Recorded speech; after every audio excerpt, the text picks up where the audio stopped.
Clytus, I'm bored. What plaything can you offer me today? An obscure channel on YouTube the inhabitants call Graphic Man. How peaceful it looks.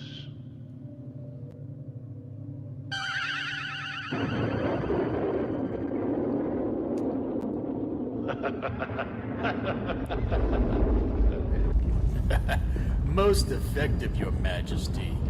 Will you destroy this Graphic Man? Later. I like to play with things a while before annihilation.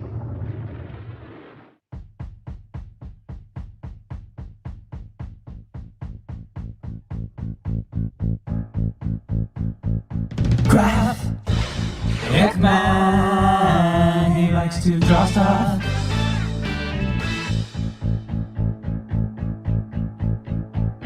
Graphic Man, he's reading comic books. Do you know how close he came to being activated this week? None other than Graphic Man, he streams on Wednesdays.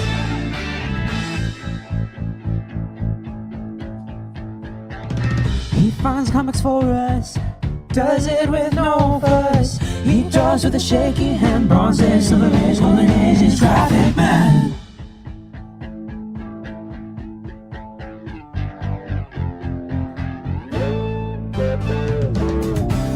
Graphic Man is just a guy from Missouri, and I'll never stop drawing till his eyes get blurry. Please, someone stop him. I'll never stop drawing. Thought it was a metaphor, but I just never stop it. Please, someone help him. It's been 36 hours. You have to stop drawing. Please stop drawing. Graphic Man, oh, won't you think of Why are you still drawing? Please stop drawing. Please stop drawing. So long. I'm staging an intervention. Just keep drawing. How much paper do you have? How much paper is there? How much did you start cutting down the forest?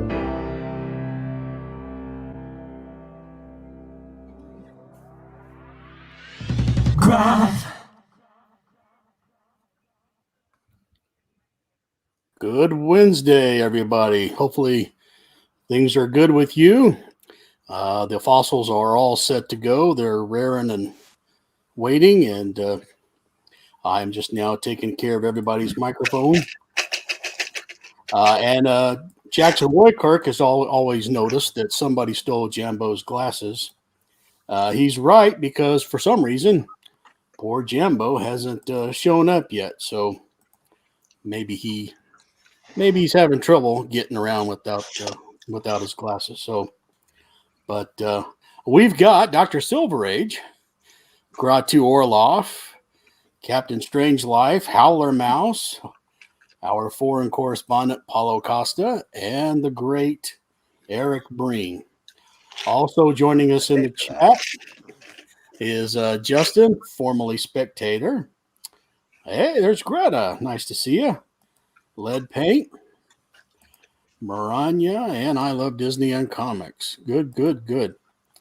All right. Captain Strangelife has a book called Crusader from Mars, #2. And there it is. Let me go to him real quick. He made a video about it recently. And I commented that guy in the middle, we ought to see if we can't make him Robin sometime. He suggested that I go ahead and try to make it a Batman and Catwoman as well. So I thought I'd give it a shot. I first started with the Batman mask. I had to piece together around this guy's his eyeballs first, and then it came together pretty good. And then I decided to give him an old school Batman costume with, of course, matching gloves and the old school logo of a large bat. Then I could work on Robin. Everything was pretty much already there for me. And I just had to get a good emblem, tilt it just right, add the stitching up and down his chest, finish some of his cape, and darken his hair. And then I could go ahead and move on to Catwoman, starting with a mask, just pieced together out of scratch. And then finally, he's tearing away purple instead of red. And then I put the Martian Manhunter behind Batman, because after all, this is a Crusader from Mars. I guess it's taking place on Mars. And so there's your side-by-side comparison. And That's pretty good. Except I thought you were going to make Batman the whipper. Whipping Batwoman. Well, I'm guessing they had to go to Mars to stop her from attacking Earth, and her plan was so vicious that Robin is just cutting loose on her. I don't know if Batman's going to stab him in the back or her in the back with that flaming sword, but I thought Batman just liked to watch, so my bad. Could be. Yeah. Could be. Anyway, the good captain has those, and I don't know if he wants to show those now. We'll run to him real quick. Who, me? Oh, yeah. Oh. We're going to mix things up today. Yeah, I hope Jambo finds his glasses and doesn't go on the L train without them. Hello, Meyer. And switch cars. Hey, Meyer. Hey, Lid Paint. And Jackson Roy Kirk. Okay. The Cape Crusader from Mars. Come collector. Hey, here's something I just picked up. Adventures into the Unknown from ACG. This is, wait a minute, what issue is this? This is 1959. I think it's 111 from 1959. And what's interesting to me about these is that this was a theme, a recurring theme, you know, where this guy is out walking on thin air or walking across the cityscape with Atlas. So when I saw this from ACG, at first I thought it was an Atlas comic, and then I realized, well, you know, it's not. But I think, did I pick up a few here? Yeah, I did. I did find some. I'll show you what I'm talking about. Here you got a ladder going into nowhere on Marvel Tales. Oh, yeah. Yeah. Wow, that's cool. Yeah. I vaguely remember that. Yeah, that's awesome. And then, I don't know, here you got somebody that's, you know, they're all walking upside down in the cityscape.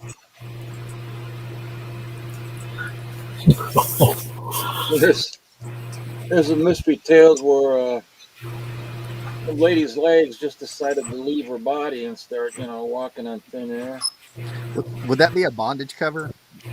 I don't know. Well, it could be, yeah. Her legs are in bondage. Yeah, right.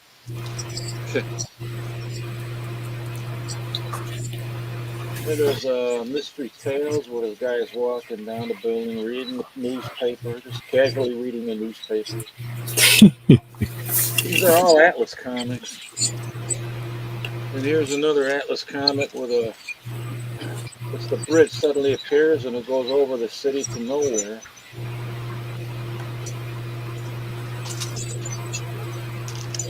So here's another one with a guy just being picked up invisibly, you know, and dragged around off the ground. I don't know. I just thought that was kind of cool to see this in ACG, also known as DC Sister Company.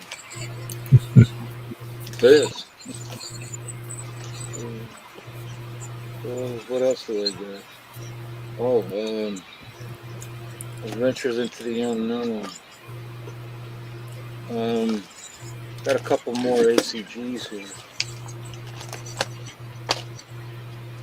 Got Forbidden Worlds number 86. Oh, neat. Yeah. shooting down a UFO. UFO. Yeah. This is from what year is this thing? Hey, Captain, I just want to beat Eric to the punch. Ah, there you go. First breeding of the night. From 1960. And then another ACG where they're shooting cannonballs at a UFO. In their French. No, Spain. Ah, That's from 1958. it was the mustache. And then that's from 1960. Neat. They've been around for a long That's cool. time, these UFOs, you know. And today, I don't know. Anyway, I think that's it for right now. Okay, cool.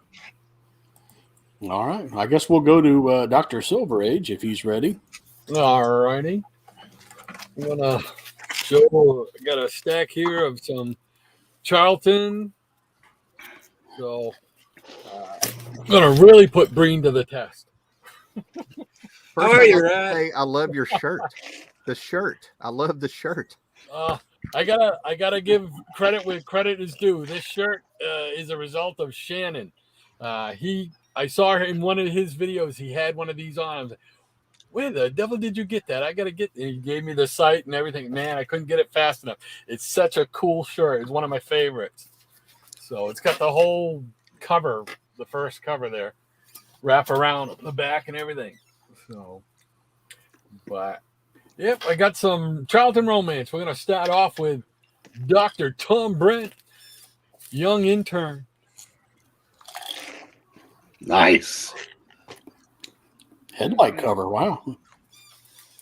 And we got Just Married. And this is number, what does it say? 29. So, and Love Diary, number 26.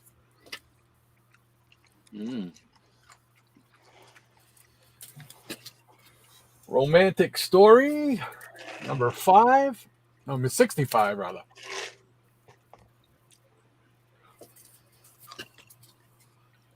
Sweethearts, number 70. Love conquers all. Teenage Confidential Confessions, number 16.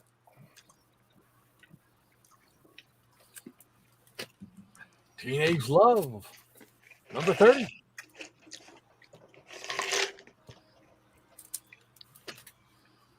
Teen Confessions, number 21. And just so we don't get too soggy or whatever with those, we got some strange suspense stories. This is number 61. Very nice. Oh, yeah. And number 64. Hey, I showed that one. I got the same one. Pretty good cover. I like that. Yep. And number 67.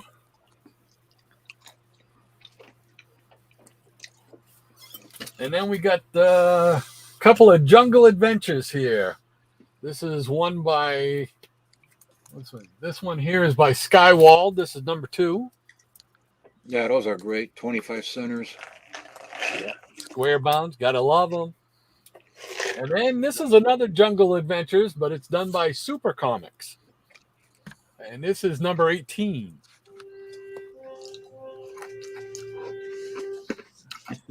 Somebody's attacking. Robin Hood. And then I just had these 3 quick ones here because everybody knows I collect the go-go checks type of thing. These are 3 books that don't have that aren't part of the original thing. They're modern ones with go-go checks on them. Yeah. Big Bang Comics. And then there's Dark Horse Presents Annual. It says number 32, though. Oh, I don't have that one. Whoops. And then this one I just picked up. I just got off eBay. I saw it, and I can't remember whose video I saw it on, and I apologize for that.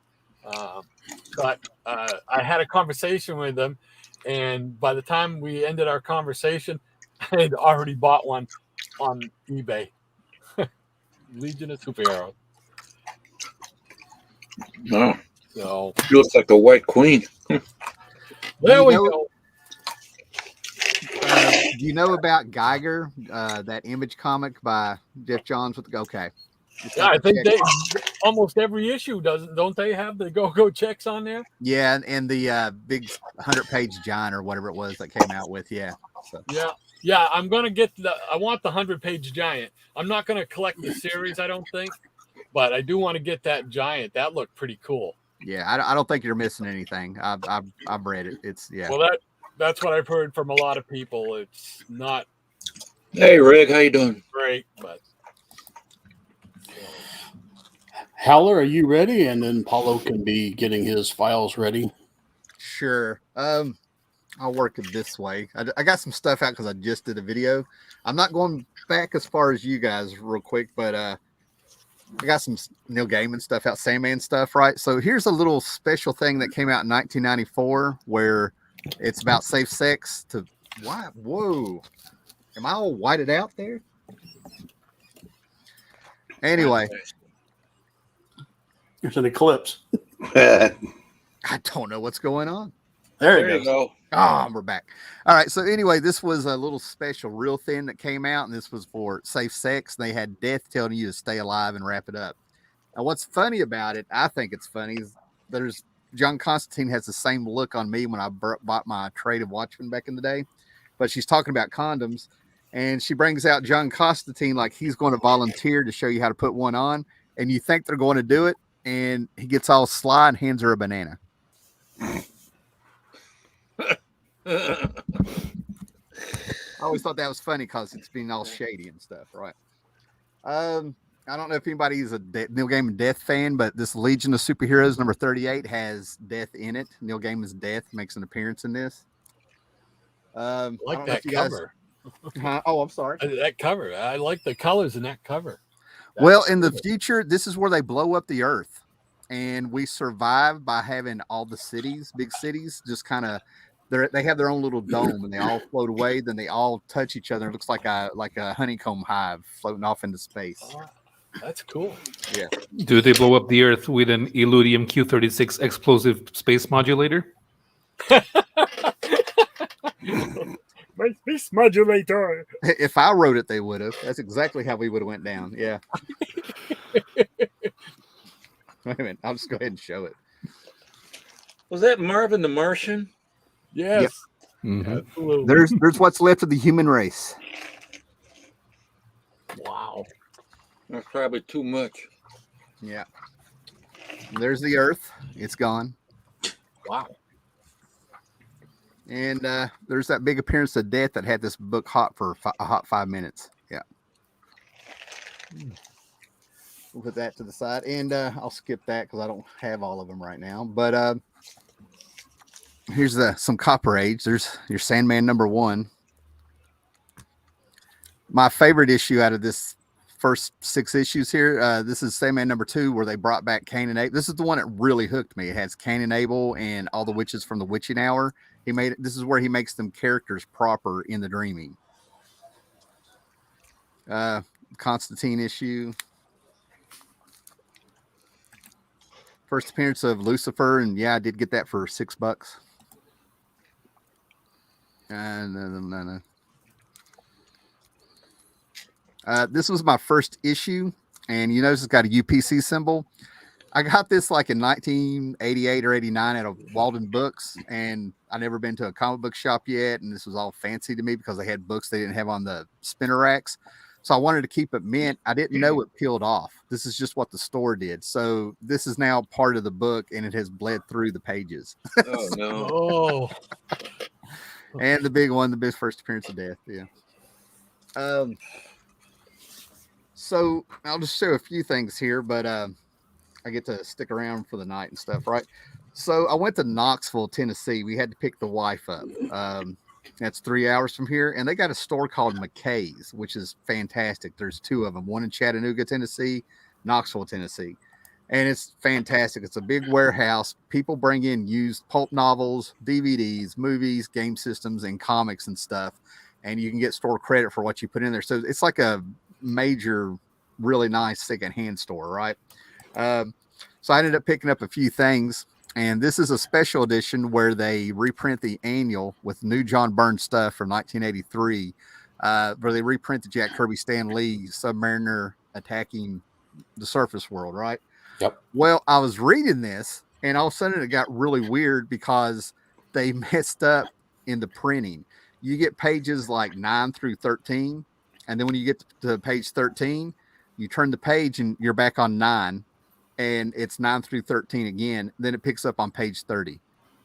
So it's an error comic. Right. They messed it up. So I want to kind of keep this on a shelf as like just a talk piece or something, like, look what I got here. It could be worth some money. Yeah. I don't know if you guys like the Fantastic Four when Wade got on there and stuff back in the day and made them Imaginauts, but for some reason, this is worth nothing, but I don't think a lot of people realized the Human Torch was a Herald of Galactus for a little while.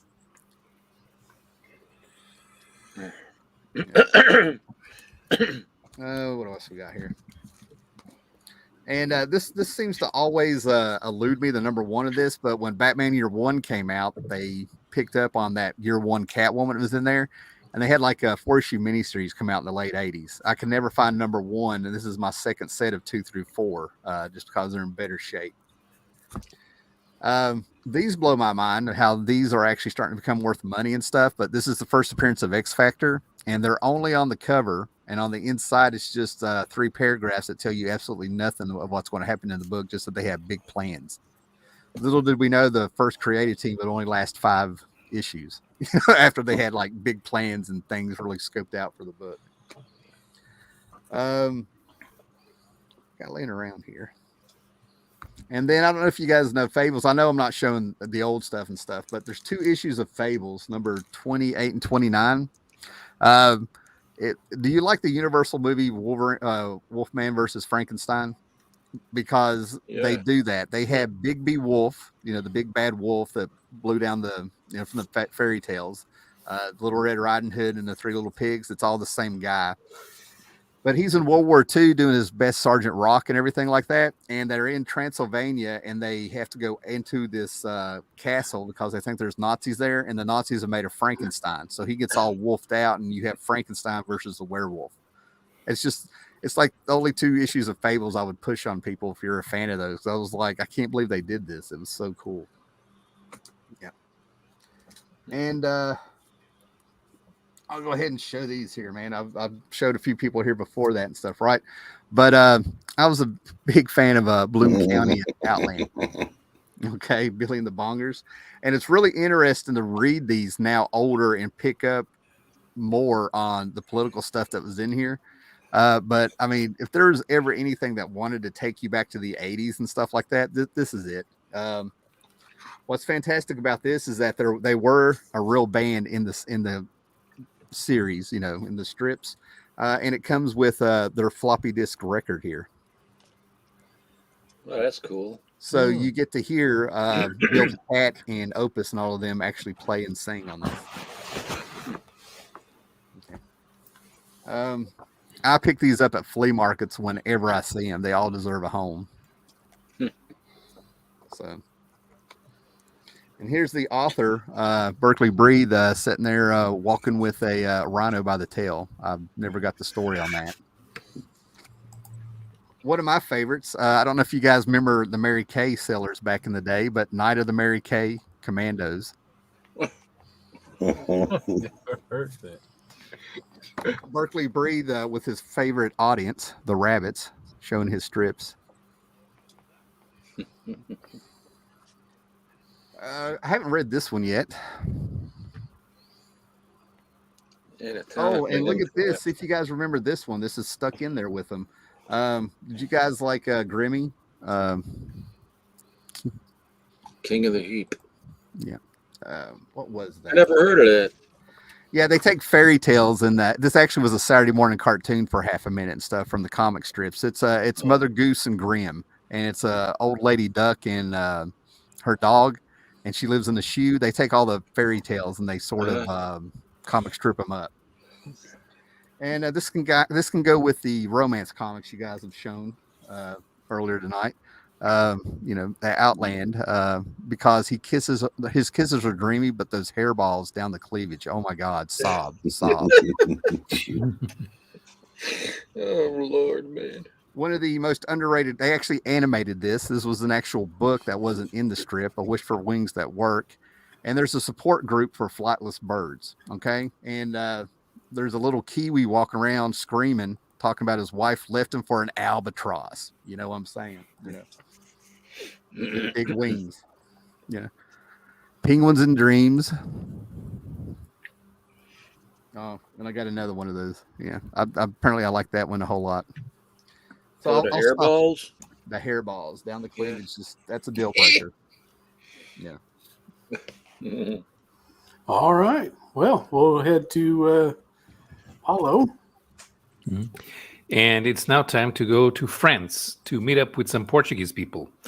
I thought it would be a good idea to show off a few of the Portuguese professionals we had in comics a few decades ago.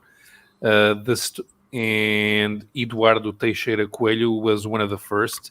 He started working for French magazine Vaillant in the 1950s. This magazine eventually became Pif Gadget, which is still one of the last ongoing classic comics magazines, although mostly devoted to children nowadays. Still, back in the day, they had a few interesting strips, like the Caveman Rain. They were the first to publish the Italian character Corto Maltese in France. And here with the writer Jean Olivier, Coelho created the first comic book starring Ragnar Lodbrok many years before we had the Vikings TV series. And Coelho is very much inspired by the work of Hal Foster. He uses is very illustrative. He uses the same style of captions to tell the story, and he's very good, very detailed when it comes to doing both historical and pseudo-historical stuff. Ragnar was published in the magazine, so these were short stories. Eventually, some of them ended up being published being collected in graphic novels, and there's a fairly recent series collecting I believe the majority of the stories. I think there are 8 volumes, but they don't collect all of the stories. Here's a reprint before that series had been published. ETC was the way that Eduardo Teixeira Coelho signed, but of course he had a few other pseudonyms that he used, including the Echeverri, which so people would believe he was Basque, and a French pseudonym called Martin Sièvre. He also worked for another magazine that was a spin-off of Vaillant, Robin Hood. He created the Robin Hood stories for many years, also working with Jean Olivier. This is from, as you can see there, this one was cited Martin Sièvre, and this is a collection of several short stories. And once again in the style of Hal Foster. So I've never seen any of these. I know that some of the Robin Hood stories were published in the Portuguese magazine Mosquito back in the day. It's not something that it's easy to find. It's not that it's expensive, but people there's the people who don't want to get rid of it, and then not a lot of people interested in it. So it ends up being lost to history. Here's another series that Olivier and Coelho created for Vaillant. This is Ayak the White Wolf, about a young girl who befriends a wolf in the Canadian wilderness. There were 3 albums. I'm showing you the cover to number 1 and to number 2. These are also collections of short stories. So it doesn't appear to be as good. This wolf does not look very realistic, although it is very, very detailed. Another series that Olivier and Coelho created, The Memory of the Celts. There were 2 albums. This did not last very long. Vayan was not as far-reaching when it comes to the public as were Spirou and Pilote. So they did not have that many series which were successful in the long run. Although there's always a lot of interesting art to look at, and this is Eduardo Teixeira Coelho exploring the more fantastic side of pseudo-historical fiction with magic and monsters, which were something that to the Celts they would be normal. They expected the fantastic to live side by side with them. This is a cover to volume 2. So it's unfortunate that there were no more stories of this one. So he also did several, a lot of work for actual historical educational publications. This is a part of a series of biographical works about French historical figures. And this one, Joan of Arc. He did a few more, but he usually did not work on the covers, which is why I'm not showing the covers to those. And there's another history of France in comic book, talking about the restoration of monarchy. This was volume 18. Now some Portuguese editions. This was a short-lived series about history that was published in Portugal, and thanks to his experience with Ragnar the Viking, he was invited to illustrate the album. So I'll be back with a few more. I have two other Portuguese artists who also worked briefly in foreign editions, but mostly I have the Portuguese covers to show. Micah, you're mute again. As usual, Jambo's joined us, and Jackson thought I had your glasses, Jambo. So it's good to see you. Yeah, I use those at the beach.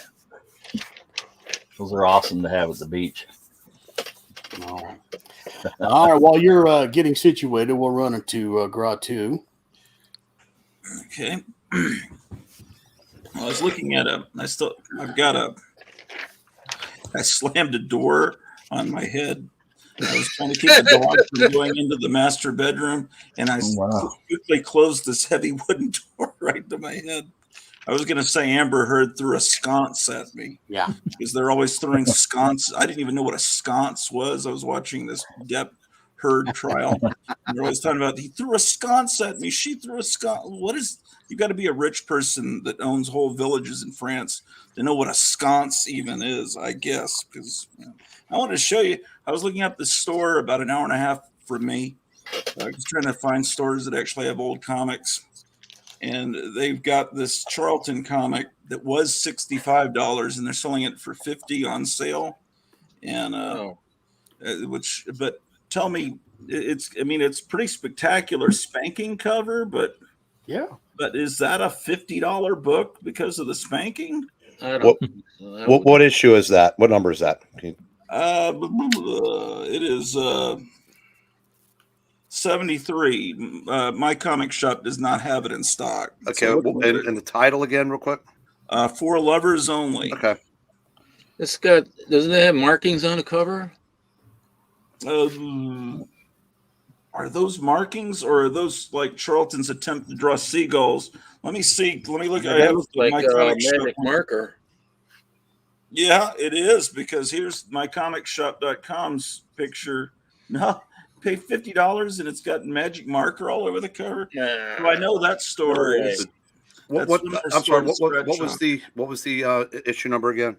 73. But it actually says on my app that it says the title of the book is Love Spanking. So that might be why it's, unique. It's undercover dirty for people. I guess. Comic book realm, which does list the Archie cover where he says my horoscope said I'd be in the pink, is $100 book. As this is just 20, just like the one before it and the one after. Yeah, there's some store that apparently they're real proud of their variant. I guess they have covers that are made specially for their store of and so it's, I don't know. It's called maybe they're a great store. It just that seemed like pretty discouraging as far as old that's books. a high price for that piece. Yeah, it's called Heroes Corner. Oh well. Let's see. Here's I was just, unpacking. Here's a Marvel's attempt to bring back pulps from around 72. Nice. Got a very spectacular cover, especially when you blow it up. I blew this up to a poster once. I'm sorry, Graphic Man. We're really giving you some dirty pictures. Sorry.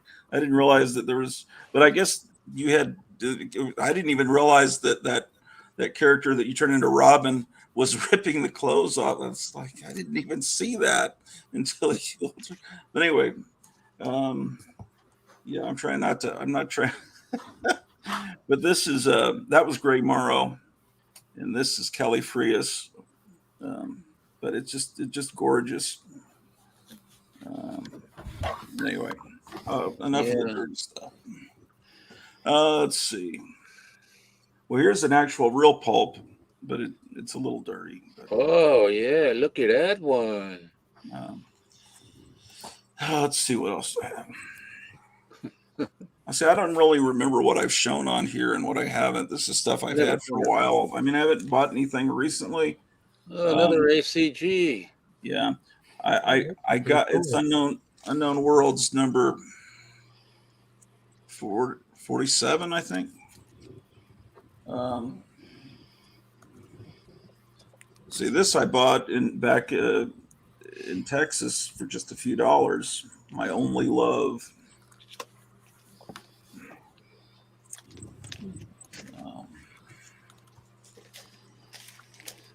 Yeah, I think I did show this stuff. I showed this Sergeant Rock. I bought this. This one's in not in very good shape, but I just love the cover.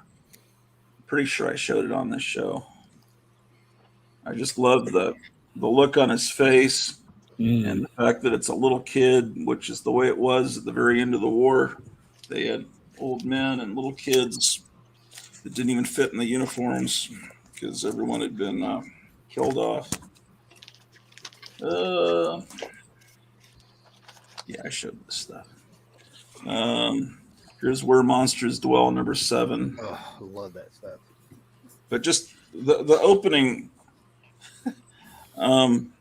just look at it's everything that is great in life is like right here. X-ray specs, Frankenstein, skeletons, Rambo. There's just news today that they've inked a deal that Stan Lee is going to be used in new movies, and it's like his name is still being sold. And I was just reading.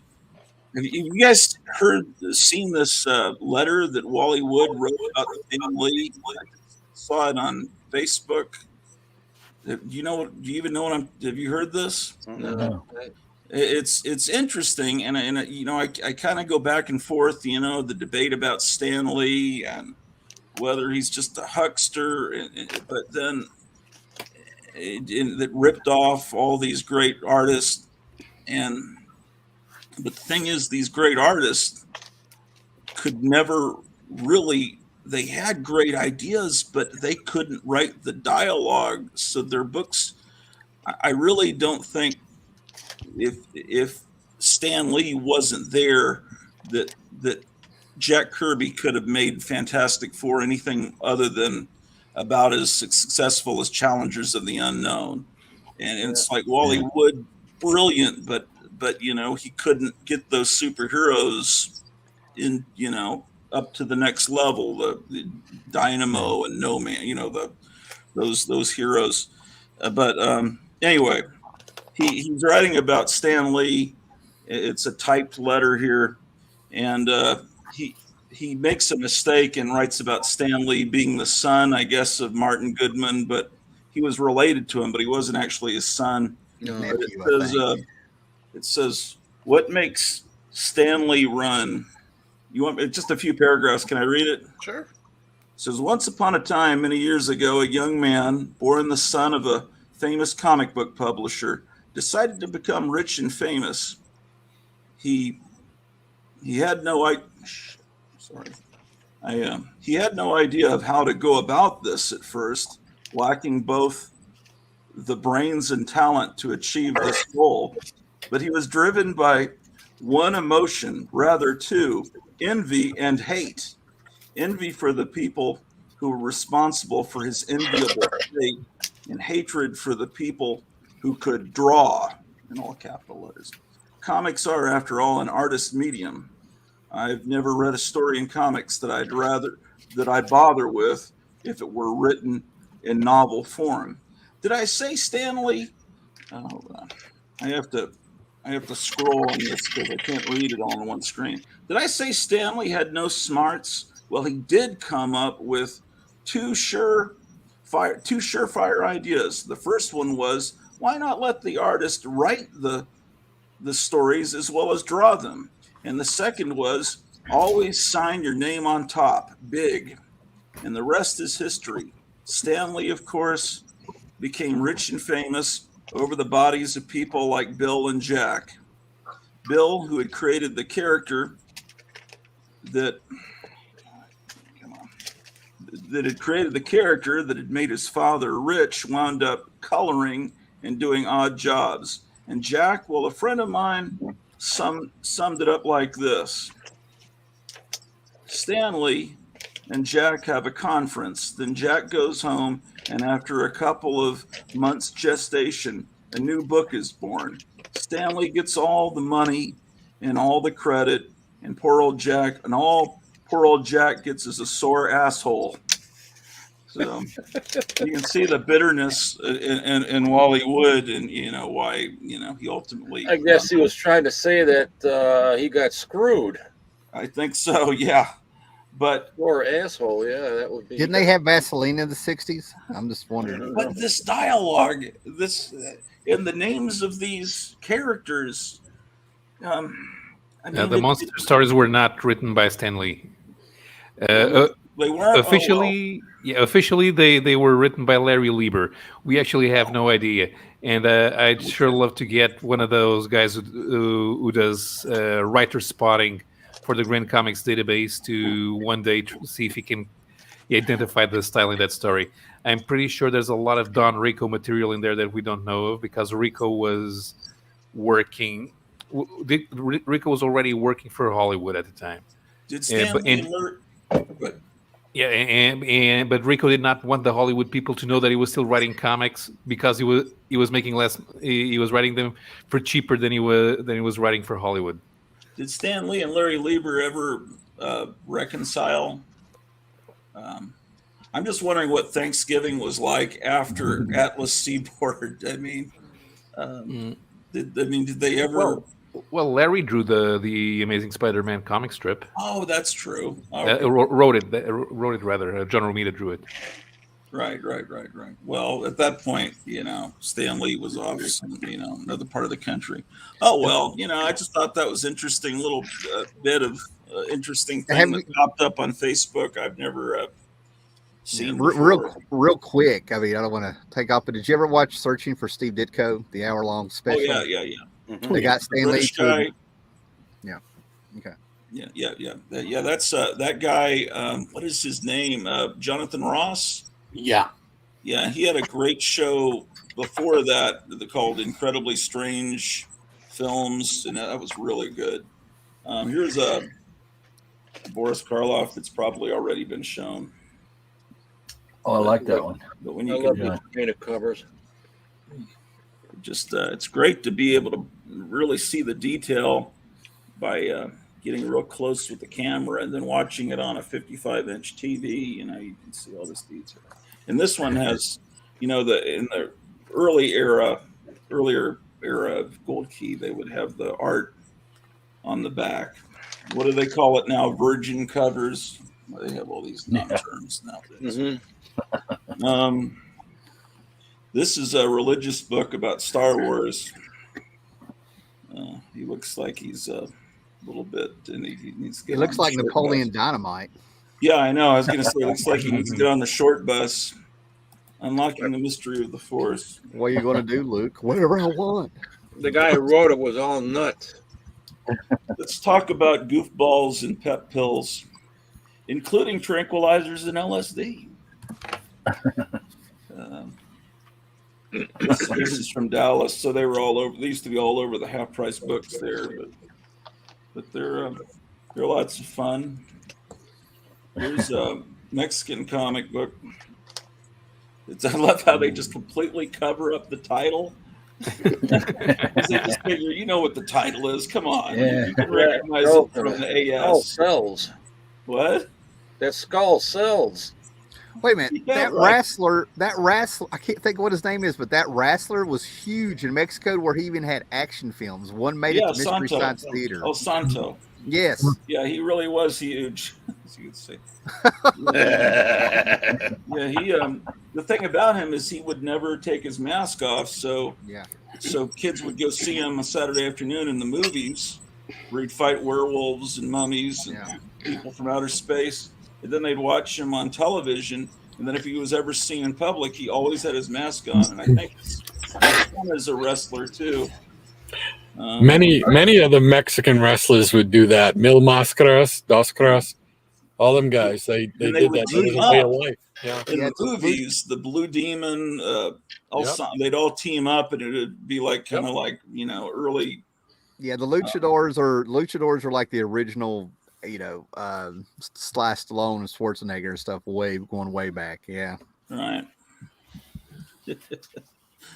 Zuck. I wonder how you make that sound effect of Zuck by punching someone in the jaw. This guy hit somebody hard enough. That's one of those 80s Peter Parker haircuts this guy's got. That's anything else that's these are I think these were sold at those movies where the only men would be allowed in, then they would sell, some guy would dress up like a doctor and they'd sell these educational books and like facts about nudism, these things. What? Facts about nudism. Let me get something clean. Okay, here's something clean. Working class heroes. Okay. There we go. I will not snitch carrots from Elmer Fudd's garden. Do you think they meant snatch, or did snitch ever mean steal? Snitch meant steal. Yeah, snitch. Yeah. Snitch meant steal and tattle. I bought this from someone that thought I was crazy to buy it because it had this price tag on it. And I said, no, that's one of the things that makes it cool. That once you could have gotten 6 for $1 of this. It's got foxing on it. It's a reprint, but I got it for basically nothing.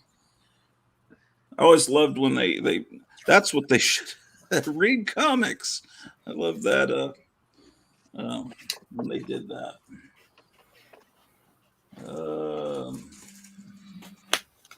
Let's see. Oh, this is from the same idiot, and I bought that other one from Creepy Things number 3.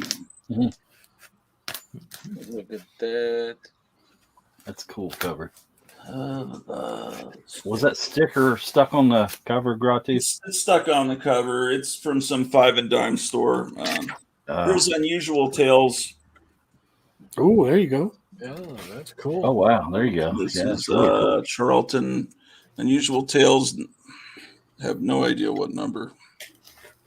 Super nice. Maybe it's 211. Wouldn't that be a creative way of putting the issue number? Well, I've probably gone on too long. All right, it's good stuff though. Eric or Jambo, who's ready? Don't matter. Doesn't matter. All right, Jambo. Okay. I was lucky enough this week. Met up with a friend of mine who had been going to a lot of yard sales, and he came across a box, and it not only had comics in it, had some other stuff too. I'll show you. And he sold me the whole box for $50, which I thought was pretty cool. A lot of right. Wow. Dale stuff from the 40s. So That's pretty neat. That was back when you can be willy-nilly with gas. yeah, you dare not do that now. Very nice. $50. You got some good deals here. Yeah, they look in great condition too. This one's a little rough, but some of them are pretty nice. Yeah. He had priced them for $3. Being the artist there. $3 again.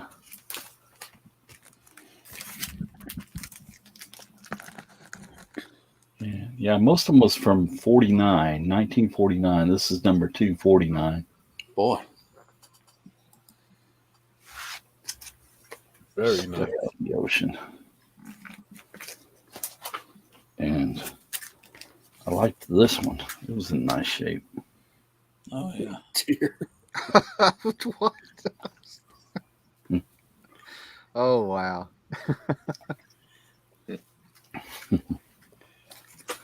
I bet Robert Crumb had that one.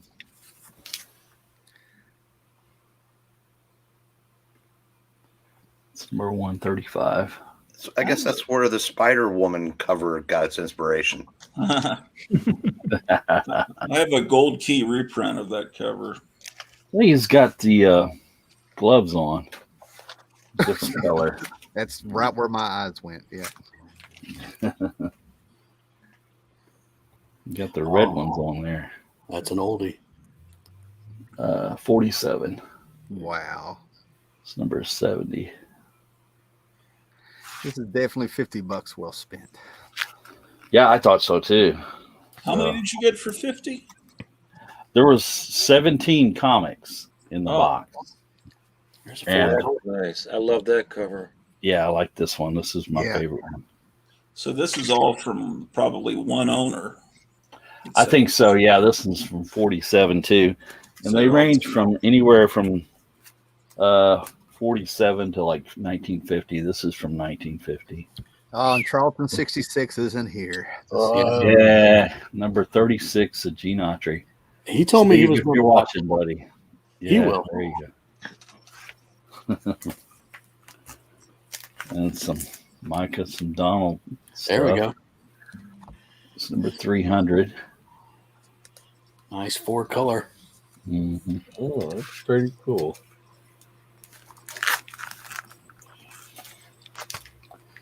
And this one's pretty rough. Number 7 from 49. Very nice.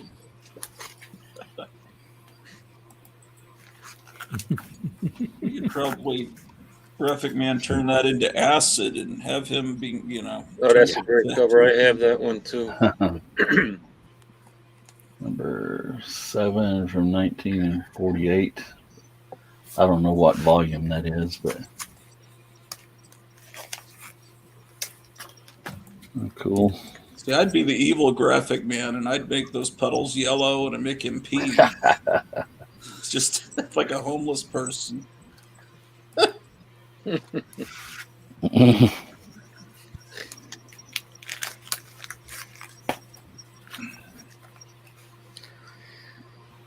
Don't feed the bears. Yeah, he's making that point real quick there. Getting ready to be a snack, I think. Here's number 9 from 1949. Got them in the washer.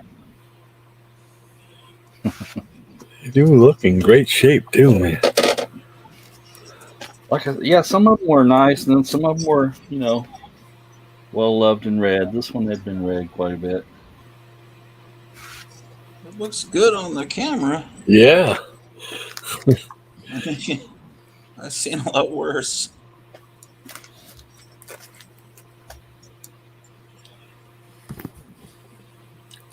When you actually see a real duck in a pond, or you see a rat, and you think, well, how do these characters look anything like ducks or mice? They don't look anything like them at all. They don't talk either. Yeah, well, that's true. Or the glove bit. Yeah. That one had some tape on it. And this was in there. And I wish it was in better shape. Oh, nice. Oh, the spine is completely gone. Yeah. Wow. But it's from 1940, so hey, it's been around the block, Yeah. That's pretty snazzy. A couple more things were in there. Gratu, I might see if you know anything about one of these things. Looks like Captain Pike.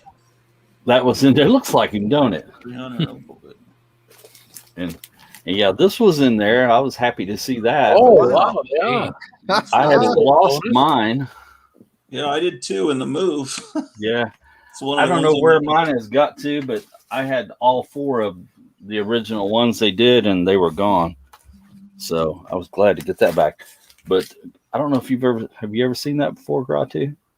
Yeah, I've got a record. It's not Carmen, but it uses that same pose. And the reason they have that in a circle is you can see your nipples through the gauze. Well, you can't see nothing, so this one's player friendly. Well, the one I have is shows the whole picture. It's just some generic like that. Yeah. But they use her to sell it. But he found that and he threw it in the box, I guess, with the stuff that he sold me. So wow, pretty good. That is a wonderful haul. Yeah, and that was I was happy about that. I'd never seen that before. So is that at a flea market? You said he goes around to like garage sales and yard sales and things like that. It does all that stuff, and every once in a great while he'll call me and say, I've got some stuff you might be interested in. So he called me and I was like, yeah, I'll meet up with you. I'll see what you got and stuff. And yeah, he just sold me the whole box. So I don't know if they all came from the same place or he'd got some stuff here and some stuff there and threw it in the box. And cool. Yeah, I was happy. Yeah. I'd be happy too. That's a great haul. Wow. That is a great haul. All right, Eric, you're up. All right. Rod, you're safe. Oh. Strange Life, not so much. Oh, there you go. No way, man. Where do you get these from? I said I've got a lot of boxes in this room. I think you're printing them up as we're doing them. No, if I were doing that when you were showing the X-Men and when Hans was showing the Amazing Fantasies, I'd have been going. And in honor of the title, I figured someone should show Foom before someone else shows the full run. A couple things I picked up today. Gratu inspired. I finally got down to my sisters to pick it up. Nice. Oh, this is really cool. I've looked through about half of it. I've seen that comic, and that is really cool. Yeah, it's well worth it. It was only like $30. New comics today. Since you had Tim, I don't know if you knew this was back, but new Fables. Nice. He's doing 12 issues and picks up right where it left off, however many years ago. Fantastic. And I hope it turns out to be good. It was. I read the first issue. Well, it's Willingham, Buckingham, and Steve Lealoha. I didn't know he was still alive. Oh, that's wild. World's Finest. Story's still holding up. We have a very Silver Age feel to it. And here's third issue of Hit Me from the author that brought us Butch Vital, Private Dick, Double D, Double Dyke. I did not make that up. You can look it up. New issue of Shudder. It's alliteration theater. Is Shudder holding up? I mean, for what it is? Yeah. I mean, it's not as good, but a couple of the people that worked on those old magazines are still around. Like Don Glut writes stories each month. Then it's just, I guess it's all about the romance tonight. So very nice. 1959. Steve's not here to say.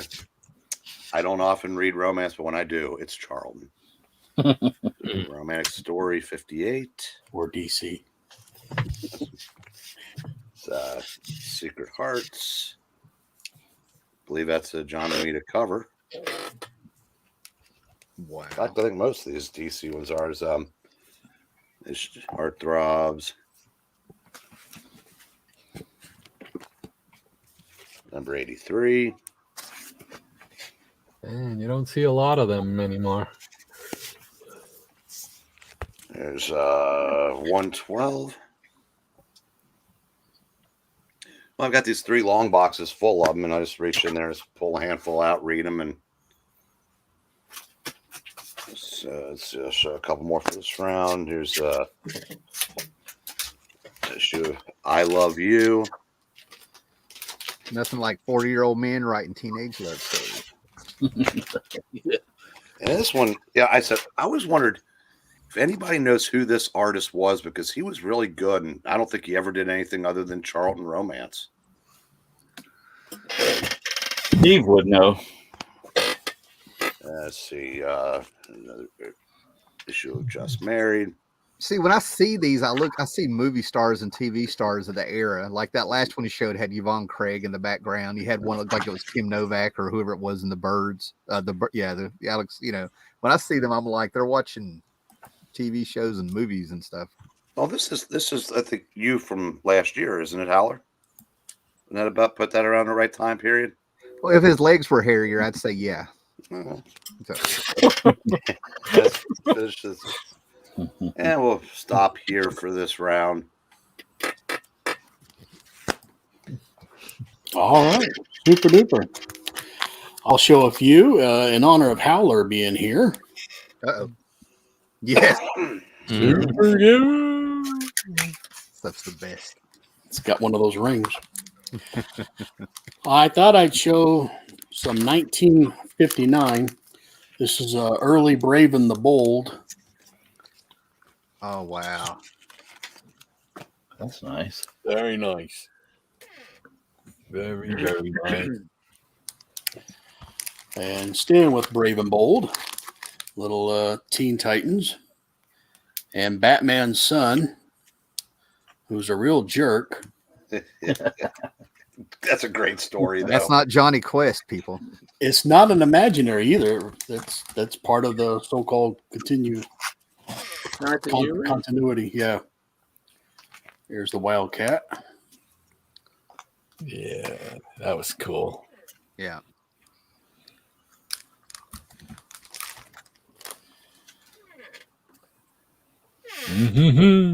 I read somewhere that the continuity of Brave and the Bold was not supposed to be anywhere close to what was going on in the other Batman books. It was whatever Bob Haney wanted to do. That You're right. But I meant it as they didn't say, "Don't worry, kids, this is imaginary." Right. They kind of play it off like it's in his. That's the one where they're in Mexico, and it starts out with a guy diving off a cliff, and you have to follow the gigantic paw prints that they put in the ground. Here's a Silver Age. Oh, that's great. Huh. Superboy wins, by the way.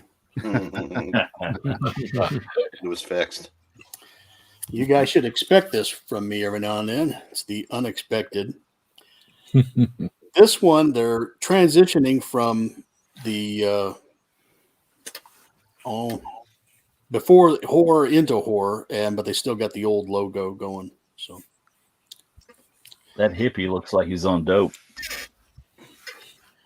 And great rawhide. Hey. Oh, nice.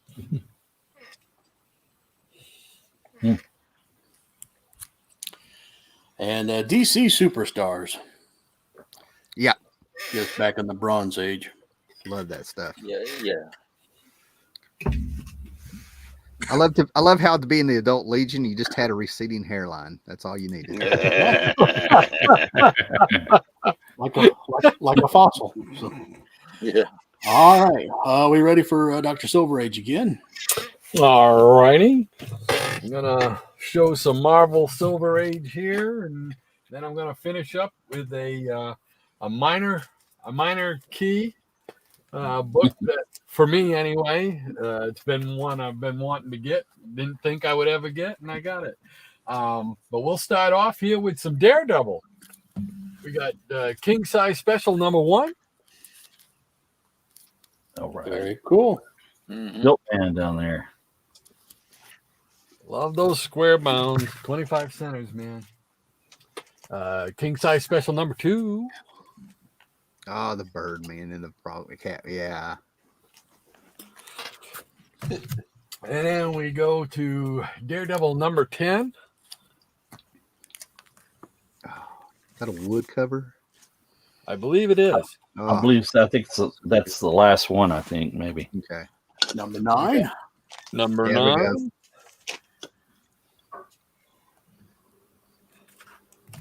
The biggest floating head you'll ever see. #8. With everybody's favorite villain, Stiltman. Stiltman, yeah. It's just a matter of time till he makes it to the movies, I'm telling you. He got close. He got in the didn't he get into the Daredevil series on Netflix or whatever? They had had his legs or whatever in one of the scenes. In one of the garage scenes of, I can't remember, some guy who was making things. #7 with old Subby. One of my favorite Daredevil. I was getting ready to say, yeah, that was in the house with no cover and no front page. So it was years before I found out what issue I was reading. That was so good. And we got #6. The two-tone look. Yeah, that's the Ox got a ring. #5. The old costume. I like this cover. #4 with the purple man. I just like that cover. That is just so cool. And then I'm with the owl. They ended up doing some really cool stuff with the owl, man. They really amped up the animal part there of his name, you know. And then we got #2 with Electro. Yep. I think the Fantastic Four walk into his office wanting to be represented in that one. The Thing does. The Thing? Okay. Yeah. Yes, darn the Thing. And of course, can't have the series without #1. Oh my God.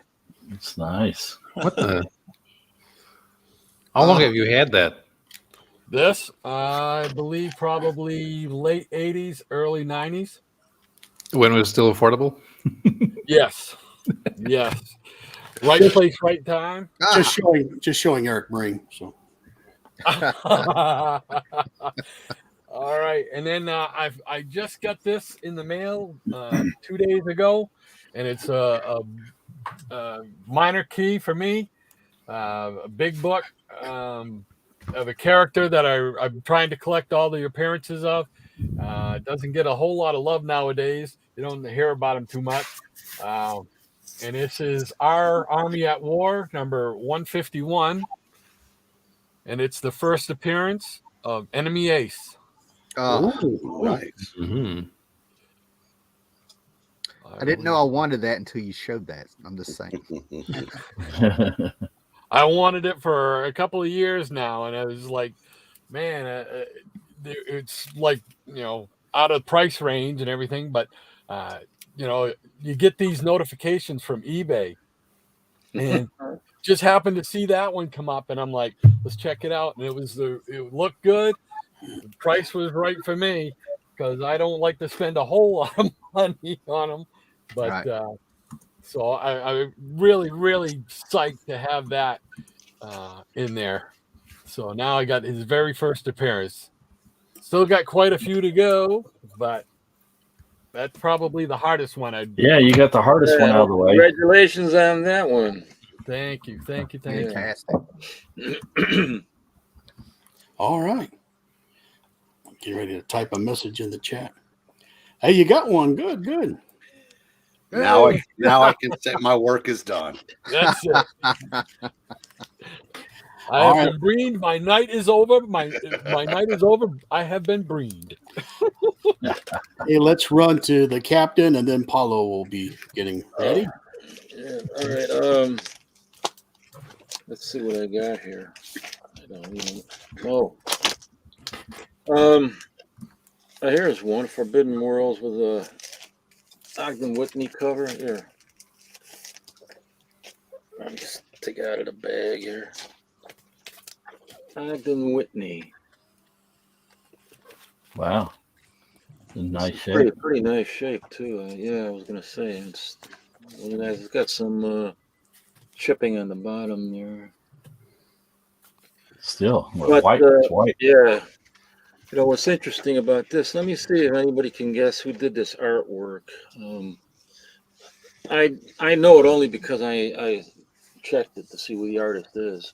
But anybody know who the artist is on this? Is that Don Heck? Not Coletta, is it?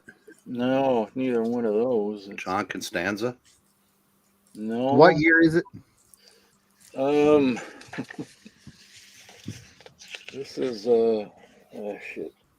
This is 1960. Chick Stone. One of Gratu's favorite artists. Oh. What's bad is I recognize the hands, so that's what's It's funny. John Buscema. John Buscema. There we go. I never would have guessed that. No, Yeah. me neither. Me neither. I had no idea he worked for him. I'm a big Buscema fan. Yeah. It certainly does not. It's not. I would not have recognized this at all as his art. You know, not at all. Did he do that cover too, Captain? No, that's Ogden Whitney Okay. on the cover. But yeah, I was surprised when I saw that. I said, John Buscema. And I guess that is how you pronounce it, John Buscema. It's how it's supposed to be pronounced, but they've mentioned in interviews they pronounce it Buscema. Well, I seen interviews where she said it was Buscema. Yeah, in Italy it is Buscema. Oh, it is. Well, Stephanie, that's the niece of John Buscema. She said the pronunciation was Buscema. In an interview on at a convention where she was at. It's on YouTube. Okay. But this is one I've been wanting to get. Finally been able to afford it. Oh, look at there. Oh, wow. Very nice. Very nice. These things are just, going outrageous. This is another Ogden Whitney cover, I believe. Yeah, it is. This is number 18. Let's see what year this is. I mean, Yeah, that one and the werewolf cover are really high dollar. yeah, 1951. Well, they consider this a werewolf cover, yeah.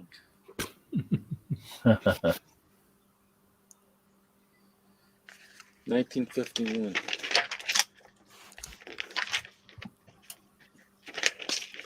Get this back in the bag. This thing had like eight extra. There's tape on the spine here. I don't know if you can see it, but it's there, and it had 8 extra staples through it, and I have no idea why, except that the centerfold is loose, But I mean. 8 staples, man. I took them out, but it's just crazy. And the guy that did that said that'll take care of that. Yeah. Here's a long-time Lois Lane artist, Kurt Schaffenberger, did this cover. Adventures into the Unknown. That's pretty cool. That is definitely the best smoke creature I've ever seen. No doubt about it. Most indubitably. And what did I have these? Oh, I think last time I was showing the Tom Corbett Space Cadet, I had numbers.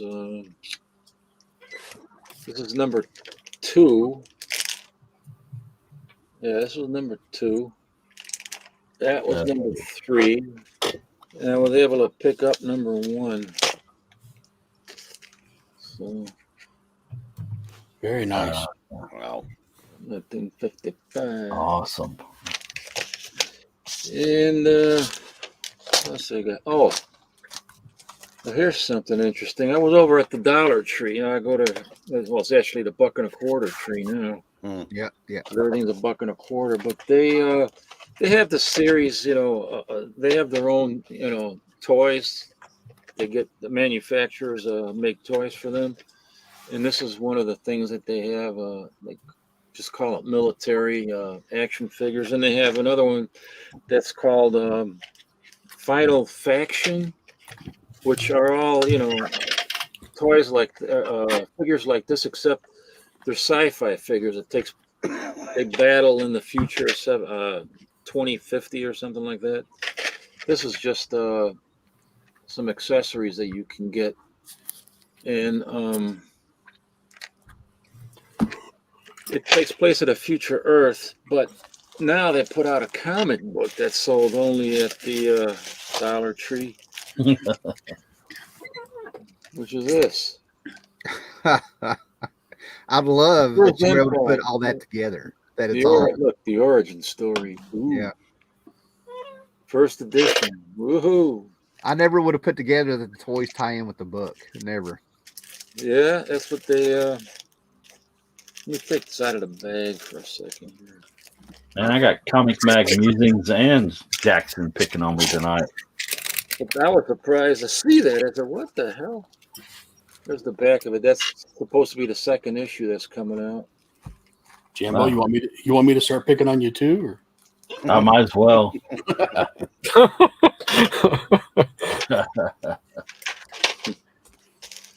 So I thought that was pretty cool. You know? What does the art inside look like? Yeah, let me show you. Let's see what we got here. It's not the greatest, but it's not that bad. I mean, I've seen a lot worse. Yeah. Yeah. Let's see what else we can do here. Yeah.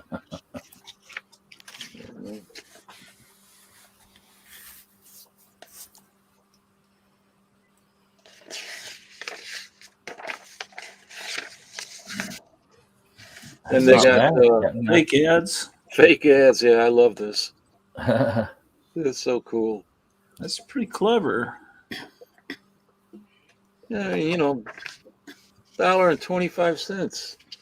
I just picked up 8 of them. Oh, speaking of Tom Corbett Space Cadet, let's see here. I already showed this too. This was number 11 from 1954 in the first series that Dell did. That's a really cool. It was all based on. Oh, that is nice. Yeah, that was all based on. This is Al McWilliams, the guy that created that. Should I forget all the time? I always forget this. That Dateline Danger newspaper strip back in 1967. It was the first black guy to have a lead role in an American newspaper strip, and his name was I think his name was Danny Raven. Oh. Get it? The last name is Raven, you know, because it's black and stuff. You said the guy that drew that was Al McWilliams? Yeah. All right. Remember that. I'll show you something in a minute. Okay, good. You know, when I think the last time when I was talking about this, I couldn't remember the name, but that's who it is. And then here's the cassette. I got the glorious VHS, Volume 1 of Tom Corbett Space Cadet, and Volume 2. Have you seen those? Did I watch? I watched the first episode of the first one. They're very. They're kind of boring, but I'm familiar with. They're really neat to watch. I'm familiar with the Rocky Jones stuff. How does it match up against that? Well, it's all black and white, and there's a lot of talking going on, and but it's. Like I said, I only saw the first episode, but it's interesting. It's really. You can get those graded now, Captain. Yeah, they started that. Well, I don't know if he started that yet. They were talking about it. CGC, we were talking about that the last time. Yeah. Did they actually start that now? I'm thinking so. I think I've seen somebody saying something about that. Yeah, I've had I've had a guy named Marky316 on Facebook send me the site and showed me some screenshots because I collect VHS. So yeah. Yeah, when I was reading up on that, they said that they were considering it and doing some investigative work, to see how viable it is for them to do that.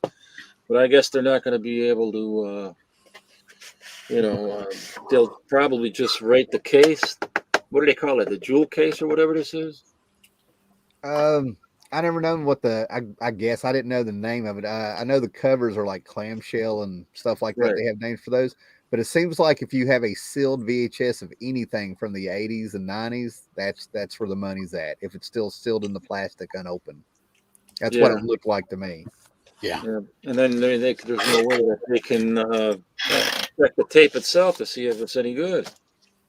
If there's any defects in it or anything like that. I mean, how are they going to do that? But anyway, that's what I got there. Oh, here's something else. I got to get upstairs after a while. I found these things at the Dollar Tree. And I figured it'd be nice to put your Hot Wheels in there. You don't want the pink Cadillac? Is that a pink Cadillac? No, it's not a Cadillac. Yeah, it is. Pink Cadillac? Yeah. Nice. Got a lot of glare on there. And then here's I think this is a Mattel, not a Hot Wheels. This is a Mattel concept car. I don't know. Damn it. It's got fins? Yeah. Oh, yeah. Wait a minute. Let me show you like that. Oh, yeah. Pretty neat, man. Mm-hmm. I got these at Mariano's. They had a whole big a wooden bin out there with all these Hot Wheels and Mattel. They should make cars like that now. Yeah. I would and go they buy were one. Like 50 cents. So If the cars look like that now, I'd be more apt to go buy one. Yeah, to tell you the truth, that's how I feel. The Dragula. I think this is a Johnny Lightning.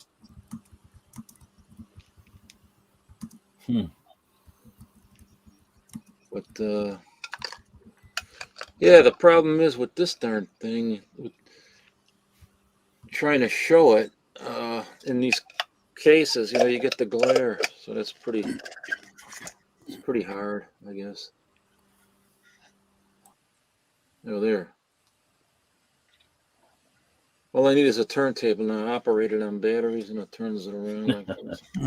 Cool. Yeah. But that's about all I got here. All right. Paulo is rearing and ready to go. Mm-hmm. So I'm going to show two different Portuguese artists this time.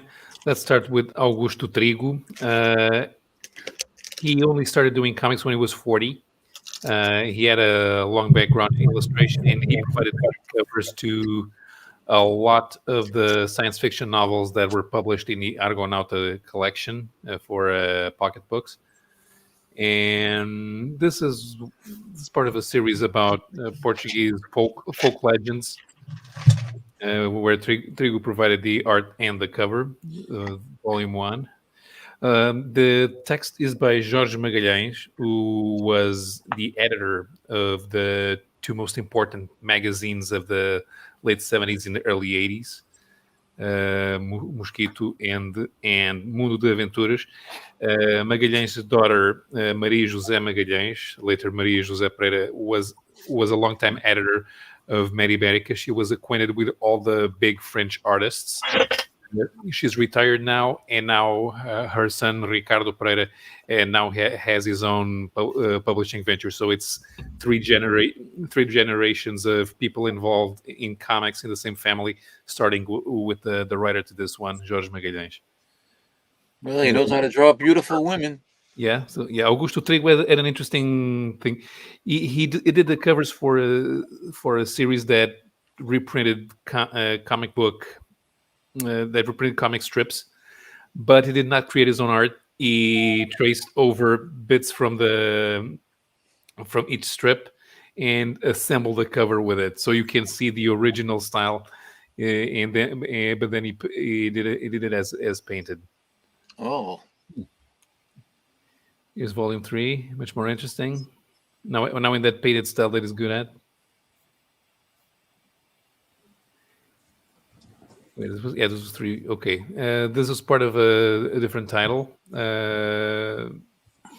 Also historical comics. We had a lot of historical comics back then. I think that some of the publishers wanted to see if they could get easy access to school libraries, and of course, as everyone knows, comics rot your brain unless they have something that the teacher wants you to learn.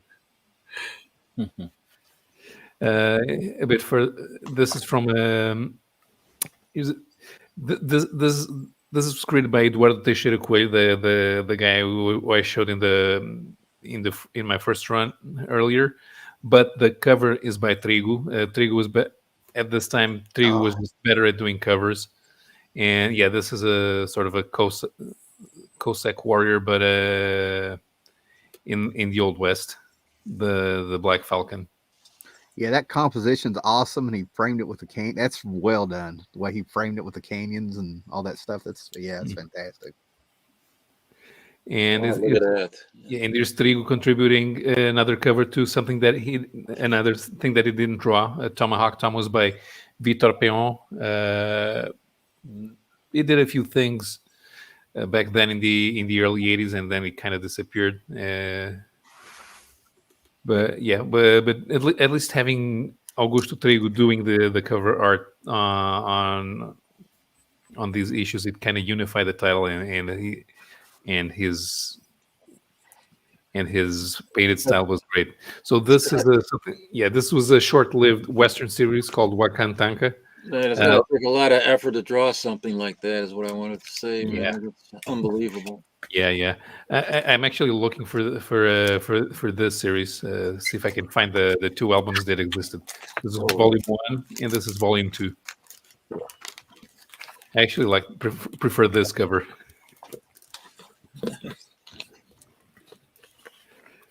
And finally, I have this book, Excalibur. This was supposed to be a series, but they only published one volume. And it's kind of a young King Arthur. And finally, another cover made for a Vitor Peon book, the Happy Flibustier. So piracy comic. At the time, I think there was a response to the popularity of the Sandokan TV series, which is being rerun on TV. And now I'm going to show José Garcés. He died 2 years ago. He, like Eduardo Teixeira Coelho, was one of the big ones that was good at doing historical comics. Also in the same tradition as Al Foster, although that's not what it looks like on this cover. This album in particular is adapting a novel by Polish novelist Henryk Sienkiewicz, who was better known as being the author of Quo Vadis. And this one is about the greatest Portuguese national hero, Viriato, who was a great Celtic warrior who resisted the Roman invasion for years until he was betrayed by 2 of his confidants, and sold to Rome as a slave. And when the 2 people who betrayed him went to the Roman centurion to be paid off. They were told Rome does not pay traitors, and they were killed on the spot. But Viriat was still a folk hero, even 2,000 years later. He lived in a part of Portugal that's in the center of the country, and is considered the father of the Portuguese homeland. I bet it was those last two guys behind him there. They look kind of shady. Yeah, I thought it was a tiny shield. Just could have. Mm-hmm. The thing, because they lived on the hills, they could hold off the Romans with slingshots. Wow. It took the Romans 200 years to subdue the entire Iberian Peninsula, because they had to conquer each village separately, and then the ones they had conquered would rebel every once in a while just because. Looks like Popeye could probably take him out. Nah, I think it takes out Popeye. Yeah, that's that look. A little bit of spinach. Mm-hmm. Is a different one. Is that's a Portuguese novel from the late 19th century. And now another series of, and then in the early 90s, José Garcés worked on a series of books about the history of Portugal. It's a short series, only 4 volumes, starting here with when the Kingdom of Portugal was founded in 1128. This one covers the Age of Discovery, which started when Portugal conquered the Moroccan city of Ceuta in 1415. This one starts with the restoration of the Portuguese independence in 1640. We had a succession crisis in 1580. The King of Spain became the rightful King of Portugal, and we took advantage of a revolt in Barcelona in 1640 to restore independence. And this part here starts with the end of the monarchy and the beginning of the Republic in 1910, and it also focuses a little bit on World War I.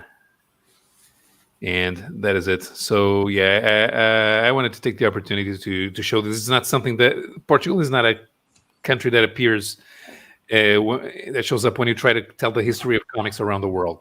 But we did have some very talented people working on comics for a few decades throughout the 50s, 60s, 70s, and 80s, and their work kind of starts disappearing. And I wanted to show it off, see what other audiences thought of them, because they usually don't create action heroes, and they have to do a lot of these comics about educational comics to survive. Otherwise, they wouldn't be able to create comics for most of the time. Well, what's the artist that painted those beautiful covers on that Portuguese comic Zacarella? It was called Carlos Alberto Matos. Are those magazines? Well, you better write that down. Were those what? Are they easy to find? Kind of, if you know where to look. Okay.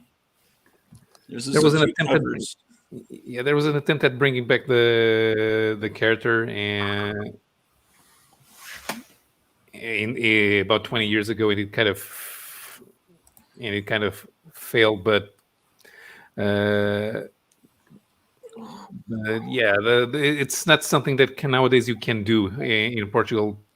That traditional, that sexy horror that was much in vogue at the time. Okay, so they've cleaned up everything, because those covers were amazing. It's a Vampirella type comic for those of you that don't know. That guy Carlos Alberto, he did comics for fun. He was a painter. He had art exhibits, but like many painters, he had to work on illustration on a daily basis. He died in 2016. He was 83 years old. Is Zacarella a vampire character or alien? Because she's got green skin. Yeah, I actually never really paid attention to the story, but the art, yeah. Never paid attention. Okay. I like that brutal honesty, Paolo. Yeah, she was related to Satan. Oh, he's a demon. Yeah. So yeah, corrupt me, Zacarella. I think I used to date her. Everybody dated her. I'm just saying. Dated. Yeah. All right. It's after 9:30 Eastern. Do we need to? Are we going to be able to keep Dr. Silver Age and Paulo and Captain? Or No, I'm gonna back out. I'm got to get to bed. So Yeah, I gotta go. I gotta get going too. I'm having a hard time in this chair. I don't know why. I keep getting sore. I probably got to go to the doctor and figure out what the hell's going on. I'm gonna show Silver Age something real quick, or Strange Life. Silver Oh Age yeah, too. yeah, sure. Okay, Star Trek 6179, and I can't believe you showed a Space Cadet drawn by an Hal McWilliams, because it's the same dude. He just moved on to a different. You're kidding me. Look at that. No. What year is that from? 79. No kidding. Yeah. When you said that, I was like, I can't believe I have this right in front of me. You know. Yeah. It's 1954, and from there to 1979. Yeah. Yeah, number 61 of Star Trek. So 61. Yeah. Okay. But yeah, so yeah, I was wondering if this was like the Len Wein years where he got fired from Marvel and just walked down the street, walked into Gold Key with his fro and his bell bottoms and sandals, and everybody in Gold Key had suits and stuff, and he was like, I want to write comics. I write comics. And they're like, why? And he ended up straightening out the Star Trek franchise for him, but there's no credits. You know, I don't know which ones he did or what year. It kills me. He was actually a fan of Star Trek, so he sort of fixed the books, and now he's apparently, you know, I wouldn't be surprised if he knew who Al McWilliams was, considering how he grew up on comics and like sci-fi and stuff. So yeah, that'd be interesting to find out. Yeah, it would. I think I might go to the Grand Comic Book Database and see what they say about Al McWilliams. You know. Yeah, I was thinking the same thing. Yeah. Yeah. I just wanted to show this to you. You guys, maybe a lot of you guys already know about this, but there's a comic that's been on, I think, on eBay for a couple of years. It's a DC Titans, the Teen Titans number 6, but it has a Marvel 2-in-1 number 74 inside. And the cover is DC Comics Teen Titans number 6. Was graded a 7.5, and his guys asked for $1,200,000 for it. Good luck to him. Well, yeah, really. If it works, I'm going to start moving covers off of my books. That's unbelievable. 7.5. I mean, god damn. And then in the description, he talks about how extremely rare and hard this will be. There's only was that graded, Captain? Yeah, here I couldn't get it all on there. It's graded. I got 2-3 copies. Yeah, I got 2-3 copies of that issue in my run of Titans, and I'm really holding back, trying not to like dive over all the stuff to get to it right now. So I'm wondering if CGC recognized that it was some kind of mistake. Yeah, they did. They I think. Let me see what they say about that. That's why it's a green label. They mention it right on the label that it's manufactured with a Marvel 2-in-1 inside interior, but it's New Titans number 6. I'll never remember it, but I got another book that has the wrong book in it, but I think it's the same company still. You know. Yeah. That was the Friday 4 o'clock pressing right there. This guy claims there's maybe only one, possibly 2 other copies out there. So I'm hoping Howler Mouse might have that in his collection there. Hey, everybody will get a Christmas card, you know, if I everybody here. Oh man. All right, I'm gonna bow out, guys. Okay. All right, Rod. Hey, Rod. Good week. See you, sir. We'll see you next week. Okay. Everybody. Take care, guys. Take care, Doc. And me too. All right, Paulo. Good night, Paulo. Good night, Rob. Take it easy, Paulo. Yeah. All right, we need to run to Howler, then go out to Captain. If you need to slip out, you go right ahead. Well, no, I'll stick around. I'm just gotta adjust myself a little bit here. So after like seeing what everybody's been shown tonight, I just kind of leaned over here to my left in the box on the floor, and decided to get the romance comics near me. This is from '75 and came from the Stepdad's collection. I probably held on to this in '77. And when you get 100-page giants, believe it or not, the romance comics are a little pricey if you're trying to get all of them from the '70s. But that wouldn't matter to me on this one. But that's okay. But I got another one here, Young Love, which these crack me up, man. But still love the old anything with Evel Knievel on the back. Yeah. I got my Charlton romance somewhere else. Those are great. I think last week I mentioned, I think we ended up talking about Lost in Space. Luckily I found them when I was looking for the romance comics, but this the innovation. Huh? No, by innovation. Yeah, I love those stuff. I love them. Well, they brought in Bill Mummy. Right. Oh my gosh, which Robinson? Will Robinson, the actor, right. People out there don't know, but yeah, Bill Mummy, he went from his Comet Man at Marvel to Innovation to do Lost in Space issues. And they had wraparound covers, and a lot of this was like hardcore Lost in Space. Yeah. And then they kind of I love that cover. Yeah, I thought this was Dave Stevens painted when I first saw it. That's Joe Jusko. They got Jusko to do this in '91. Yeah. You know what? We're just gonna keep that up there. Yeah. I think that might be Tim Bradstreet. I'm not sure. I'm to look at him. But number 3, I mean, they had some fantastic artwork on these. Yeah. Yeah, Bill Mummy right there on the cover under Judy. Yeah. Apparently they got in space and got liberated. I don't know. Penny. And the man who stole the show. It wasn't about the Robinsons after that first season anymore. Oh, that guy was so annoying. I hated him every time when I was watching one of the episodes and he started whining. Dr. Smith, yeah. But yeah, he ended up taking over the show. I mean, this was my Sunday mornings on TBS. That's how I found him in reruns in the early 80s on TBS. And I got the whole season set and I pulled them out. The first season's black and white and it's straight on action Swiss Family Robinson. Then it kind of got the campy stuff and went into color the last 2 seasons there. Yeah.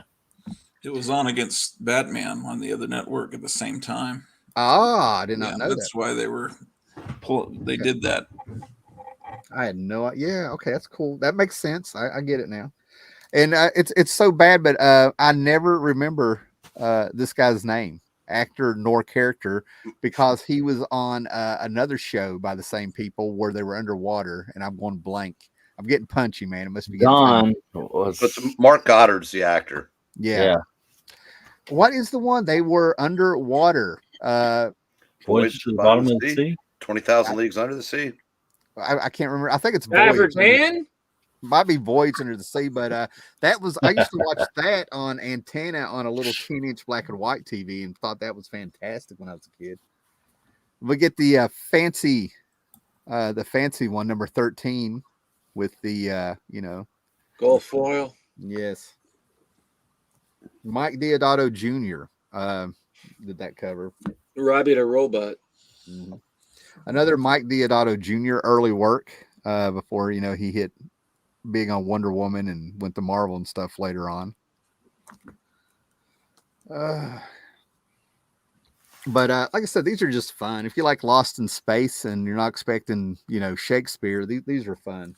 Oh, okay. And then we have random issues of Captain Marvel to wake everybody up. I like those innovation Lost in Space. Yeah. The Spectre. Nice. And I always say with DC in the Bronze Age, if it didn't have to do with heroes, it was pretty good. These are some really great Spectre stories that ran in Adventure Comics. Yes. Yeah, I agree. Yeah. I don't have the first issues. I might have them in the key box or something here, but a little bit of Ditko and Wally Wood, some Shade the Changing Man. Still read this character's never made any sense to me. I've never quite got the whole what was going on with them. And a lot of people don't know, but Ditko and Wally Wood worked on Stalker here, the Man Without a Soul. And when they brought back the Justice Society in 99, 2000, Stalker was actually the bad guy where he didn't have a soul. He turned super evil. And the JSA had they actually put him in the JSA books. Dave Goyer did with Jeff Johns. And I was sitting there like, is that Stalker? Which surprised me. But, I just like the Ditko stuff in these. And Wally Wood and Ditko, that's all I needed. Number 4. I'm just going to finish it out, man. Champions, the book that shows cocaine is a hell of a drug in the late 70s, I think. They got all the heroes in Los Angeles. I always had a little kind of like the Stranger, man. They went really bold with that costume and hanging on to it. And I think that's a Cockrum cover. Somewhere around here, this is like 1977. Somewhere around here, I think Byrne came on. But this character Swarm with the bees, I can't believe how well he survived. Byrne did 11 through 15. Okay, and yeah, Swarm cracks me up. I mean, he even made it onto the cartoon Spider-Man and His Amazing Friends. And, random issues of Marvel premiere with some Iron Fist. Iron Fist is that character where you can say, you liked Iron Fist before Iron Fist was cool there for a little bit. Yeah, that's a good cover. Great issue too. Yeah, when I think Iron Fist, I mean, I know it's from when I was a kid and stuff, but I think Iron Fist and stuff, this is one of the first covers that comes to mind. That issue they fight the Wrecking Crew, and they know they have no shot, so they lure them into like the Avengers version of the Danger Room. And it's really well done. Yeah. What I like about this is this was actually like an upgrade, and I don't know what's going through my camera tonight, man, but I love seeing the comic book shops that went out of business. I used to frequently visit. Oh yeah, I love that too when they got those stamps on them. So what was funny is I have this Dreadstar graphic novel number 3, and somewhere on the line I found a better conditioned one for $1. Wow. First print. Pretty nice. Yeah, I just got rid of my Dreadstar run. I just couldn't make it through it. I think that's it. Thank you for your time. Yeah. All right. Grow too. Got anything? Yeah, a few things. Speaking of Lost in Space, here's Space Family Robinson. Oh, nice. Right. Yeah. Beautiful. Billy Mooney called up Irwin Allen with an idea. He had written a script for reviving Lost in Space, and Irwin Allen was very curt with him. He says, "That is my property, and you will not do anything with it." And he says, "Good day, sir." He just hung up on him. He just said, "We're not going to do that." He says, "If I decide to do that, I will let you know." And but Billy Mooney, on Saturdays when he was filming Lost in Space as a kid, his mom, there was a store in Los Angeles called Cherokee Books, and upstairs it was like one of the first comic stores. And he wrote a song, you can listen to it on YouTube, called Cherokee Books. And there's a few pictures of that store online. You can see the EC books on the wall, and all the Golden Age books, all unbagged. But it was just apparently this paradise. And he wrote this really great nostalgic song called Cherokee Books about, I don't know how many songs exist about comic stores. That may be the only one. And it's a lot better than, if you know Billy Mummy's other music, like Fish Heads. I can't stand that song. That Barnes and Barnes, that was him, and Jose Ferrer's son that was on Twin Peaks, the Barnes and Barnes. Anyway. Yeah. I was in denial when I found out Bill Mummy had anything to do with Fish Heads. I went in denial. I was like, no way. No way.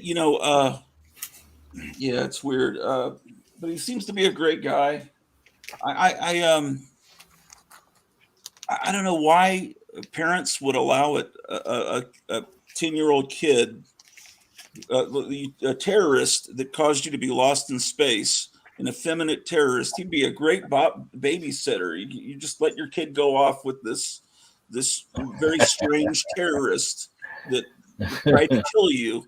The robot's the chaperone. Okay, well, anyway, there's no place to buy comics around here. We were at a Walmart about 45 minutes, so we have a long ways to go to even get to a Walmart.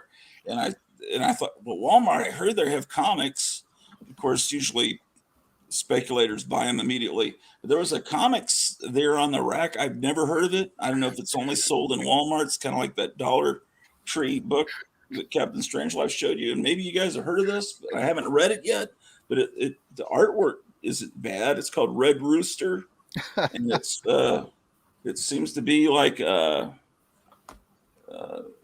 seems interesting, and because when a character's got a dog with a cape, I'm all in.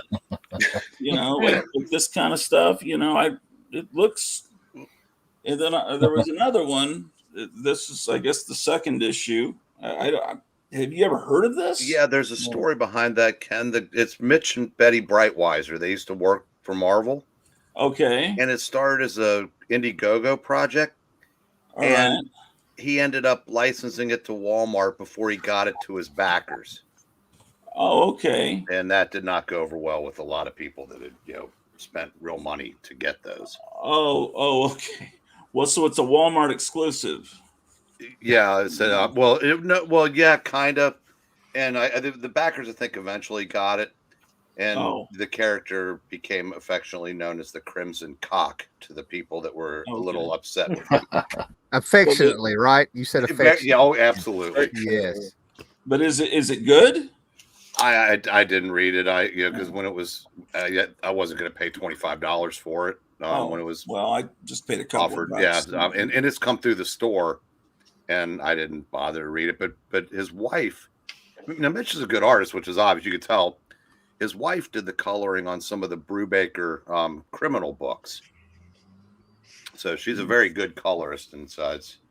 Yeah, I mean, I see talent there. I just don't, but it might be kind of like this, where it's got great art. Well, and the high points of Neil Adams' career, Skate Man. Brightweiser got unofficially blackballed from the industry because he presses the same voting lever as us. Oh, okay. That accounts for it kind of looking like a good comic. But it also shows that conservatives can be dicks too, because doing that to his backers was not cool. Yeah. Well, yeah, I agree with that. See, I still hold that Skate Man has one of the best masks in comics. Yeah.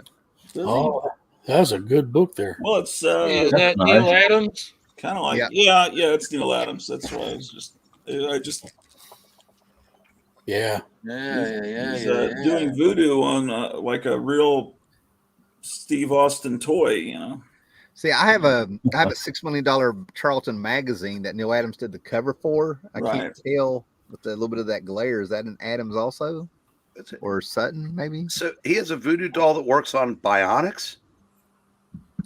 It's magic, sir. It's magic. I guess. Yeah, that's true. I like the shirts you can get on the back.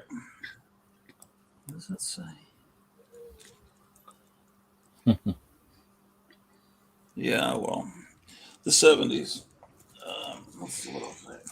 The wonderful 70s.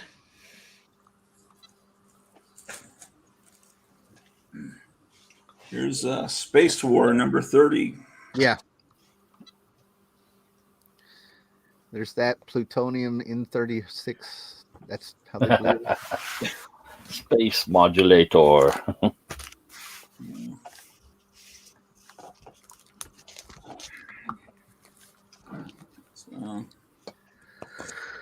Anyway, let's see what else I have here. Here's Space War number 31. These were ones I remember buying these at the 7-Eleven. Oh, I love those books. That's very good. Wow.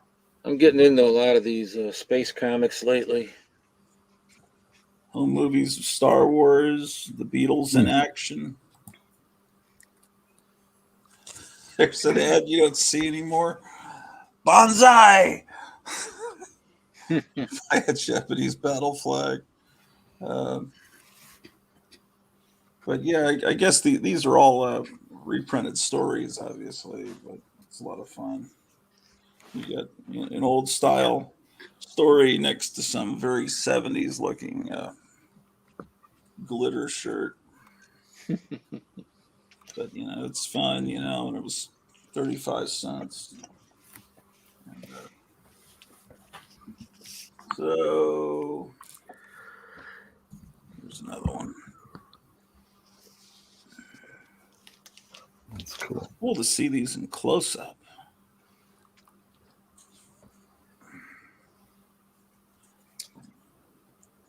See, I love that stuff. That's the charm of comics, man. Here are over 100 ready-to-use mystic chants for money, power, and love. Imagine little kids doing mystic chants in their bedroom. But anyway. Here's another Lost in Space. Nice. It's very strange that it's just odd that okay, so they had a comic called Space Family Robinson, and then obviously the idea came from the comic for the TV show, and then I guess they paid off Gold Key, but it seems like Gold Key would have tried to since they did Voyage to the Bottom of the Sea and Time Tunnel and all the TV adaptations, it seems like they would have changed their comic into looking more like the TV show when the show, and put the robot in and everything, but they just never did. Maybe for copyright reasons. I'm sure one of you knows the story better than me. I've come to the conclusion people are a little bit more stubborn back then. There was a bit more of a pissing contest with pride people. Thing. Yeah, I think The artwork in these books is fantastic. It really is just really good.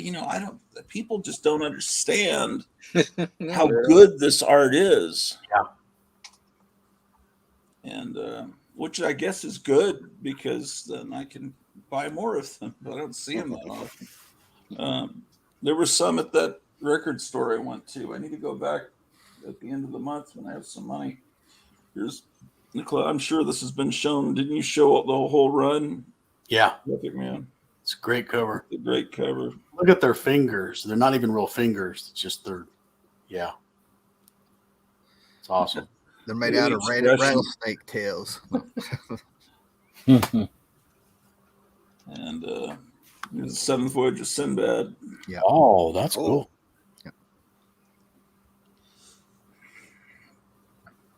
That would make a good poster. Yeah.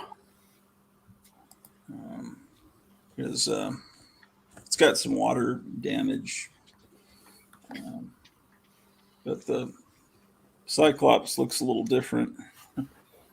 Then Marvel did an adaptation of this in the 70s. I think within a few months of their Golden Voyage of Sinbad adaptation. I think in Marvel Spotlight, probably. And I've got I used to have a big giant stack of these because when I was teaching, it's a anti-drug Archie comic.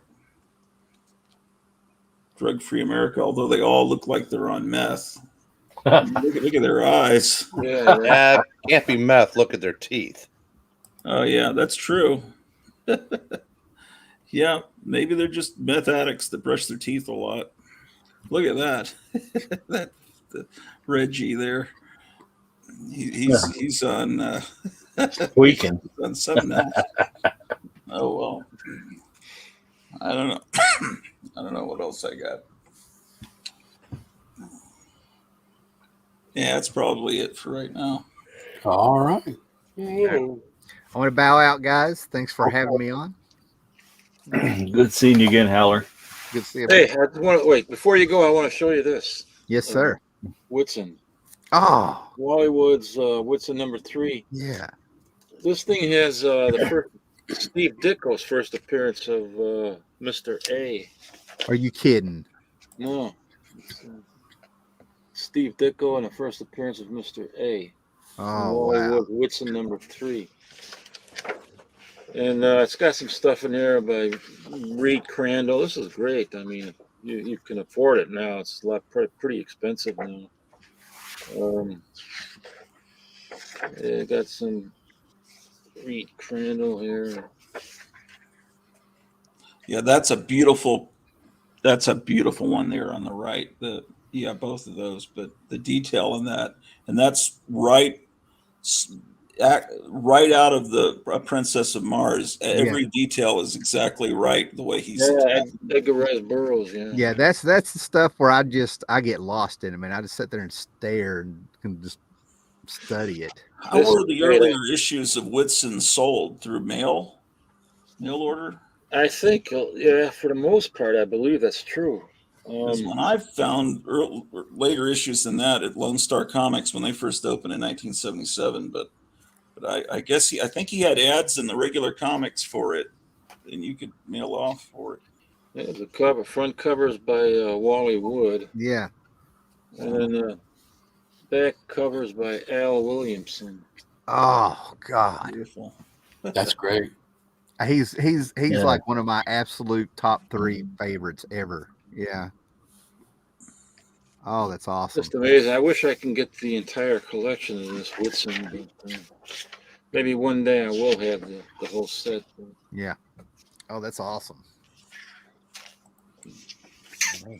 Yeah. All right. Well, I'm going to go to bed now thinking of things I'll never have. Oh, shit. Thanks. Y'all have a good night, man. That was awesome, Captain. Loved it. Take care, sir. Yeah. Take care, Tim. Jambo, then Breen will finish us off for the night. I got to get upstairs, man. I can't sit down no more. I got All so right, much fucking pain. I don't know what's going on. So hope you don't mind me leaving, Jambo. No problem. No, sir. Take care of yourself. Take care. Some beautiful stuff too. Shit. There's See you, All right. Take care, guys. See you, sir. We're all turning into Dr. Smith, and we don't realize it.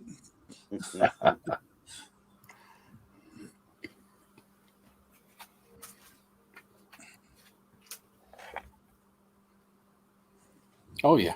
Cool. Nice. Number 68.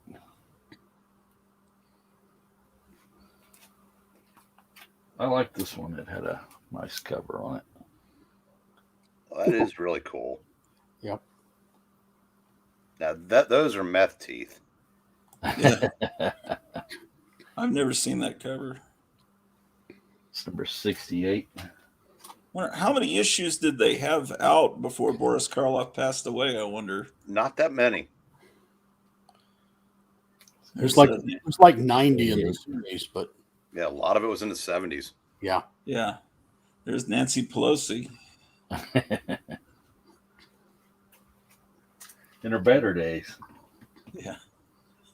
She was hot at Kennedy's inauguration party. She's the top logo there.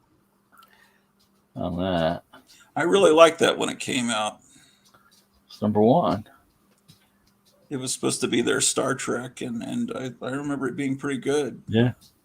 He was Peter Quill long before Chris Pratt made him what he is in the movies.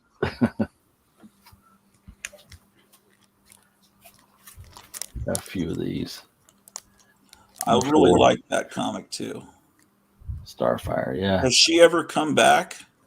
I don't think so. That's probably a good thing. Yeah, because they had a male and a female Starfire. Well, a male already, and then when they created the new one, there was, I guess, they figured there's no reason to bring her back. Yeah, they'd have to change her name. Someone said maybe she shows up in a panel in Crisis. That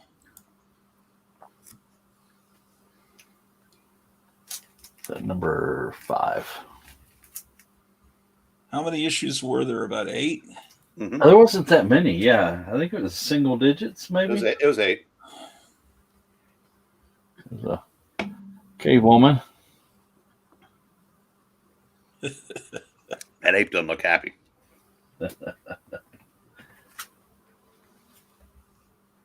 Ooh, there's a good one. It's always good to see that. Yeah. I bought mine off the rack when it came out, but it had like a fold, like a subscription fold, and it was from the wire or the string that they or something about the bundle or something. But it was weird. Somehow it had been folded, and it was the only one they had. So I had to buy it. Jambo, did you get Silver Age Dave to send you one of his 30, 40 copies that he showed in that video? No, did he have that many of them? He was wallpapering with them. Number 2. These are dynamite, Jambo. That's very cool. I think there was only 3 of those, I believe. So I need number 3 now, and I'll have that set. And I need 1 and 2. At least work something out. The state of Kentucky has a complete set. Yes. I had some Thor laying here next to me, but I won't show you all those. I had a big bunch of them. I've been going through them and rebagging them and stuff. So I've been using those bags I've got at the store up there, Eric. I like those things. I asked him again today to order more in because I'm down to a bag and a half, and that's not going to last much longer. I need more. I think that's it, Mike. I think that's all right. Running to Eric. We're going to close with our sensitive side. Oh, good. More romance. Oh. 67. Let's see. We got the not any attention given to this being the 100th issue of Just Married. I have that one. I don't know where it is, but I do have it. Love Diary 53, I believe. Oh, nice. Yeah, I don't even have 3 macho books to close this out like Rod did. It's number 55. I like that art. Yeah, I said I wish I knew who this guy was because he's very good. It's issue 56. Oh, cool. And number 80. Those are in nice shape, Eric. Well, like I said, and even if they're not in these bags, you can't tell. Yeah. Here's one from Quality Comics called Love Letters. Ooh. I don't think I've ever seen that. That's pre-code, right? Mm-hmm. And here's not long into the code from Atlas. Wow. Yeah. That's pretty cool. Let's see. Here's another pre-code. I believe this is, if I'm remembering this correctly, Love Tales, which was formerly known as the Human Torch. Huh. So I say anything to keep that second-class mailing privilege going. Yeah. Here's issue 6 of My Love. There's John Buscema and Gene Colan art in that issue. Number 38. They're all reprints by then. There's Our Love Story. And here's an issue of Romantic Secrets that was long after they'd stopped doing photo covers, which kind of made this skinhead. Yeah. But it looks like it's like a touched up photo. But, yeah, as Amy says, a really good painting if they did that. It's a pre-code issue of Secret Hearts, I think number 19. See if Scott were here tonight, he'd appreciate this. Let's see. Here's number 91.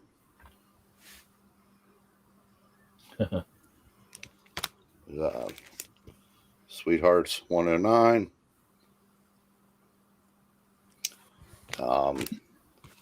Teenage Love, if these teenagers are on Beverly Hills 90210 because they look 30. Yep. There's another issue of Teenage Love. And last but not least, Teen Confessions. At least they only look like they're in their early 20s. But that's all I got. Looked real good. Very cool. Those were in nice shape, man. And they're all the same story. Well, that Just Married that you showed that I said I know I have, that they kind of delved into almost wife swapping. Yes. And that was a little wild there, but because that's finally the one girl goes, "That's not our scene, man." Yeah, yeah. And, one of these, I was reading one of these, and it's this husband and wife, and he's leaving, and she goes, "Is well, come home soon. Be careful, honey." And then it goes on for a page where she's like, just saying how wonderful things are. He goes, "But he won't come home ever, ever. He's dead." I go, that was abrupt.